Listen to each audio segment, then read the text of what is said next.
পাথর, জল ও প্রকৃতির এক মেলবন্ধন সিলেটের ভোলাগঞ্জের সাদা পাথর।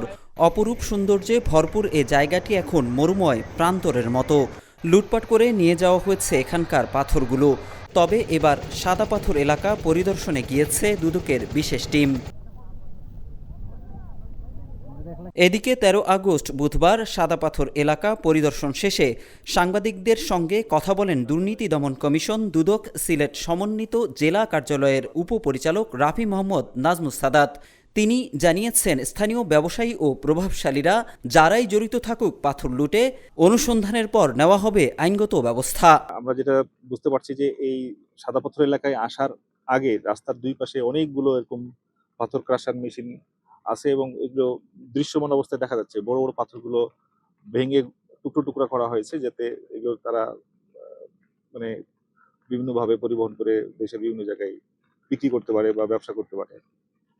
এটার সঙ্গে এখানকার যারা প্রভাবশালী ব্যক্তি আছে, স্থানীয় লোকজন, ইভেন আমরা যেটা শুনতে পাচ্ছি, আমরা এখন পর্যন্ত যেটা জানতে পারছি যে আরো উচ্চস্তরের যারা ব্যবসায়ী, প্রভাবশালী ব্যক্তি, তারাও এটার সঙ্গে যুক্ত আছেন।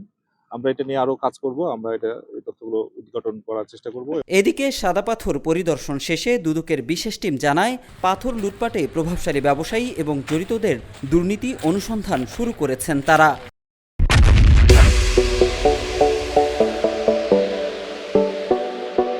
দুদক টিম জানিয়েছে, সাদা পাথর লুটের ব্যাপারে আরও বেশি সতর্ক থাকা উচিত ছিল স্থানীয় প্রশাসনের। যে কেন আমরা এতদিন পরে এসে এই কাজটা করলাম আর কি। তো এটা মূলত স্থানীয় প্রশাসনের কাছ থেকে তো ভৌগোলিকভাবে খুবই কাছে, যেটা আমাদের অফিস থেকে কিন্তু ভৌগোলিকভাবে অনেক দূরে আর কি। সুতরাং স্থানীয় প্রশাসন কে আরো সতর্ক থাকা প্রয়োজন ছিল।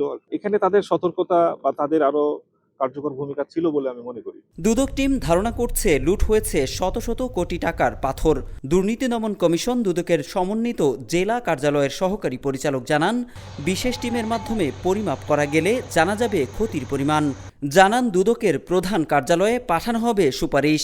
দুদকের প্রধান কার্যালয়ের একটা অভিযোগের ভিত্তিতে সাদা পাথরে আসছি। এটা জানেন আপনারা, সারা বাংলাদেশে ভাইরাল হয়েছে।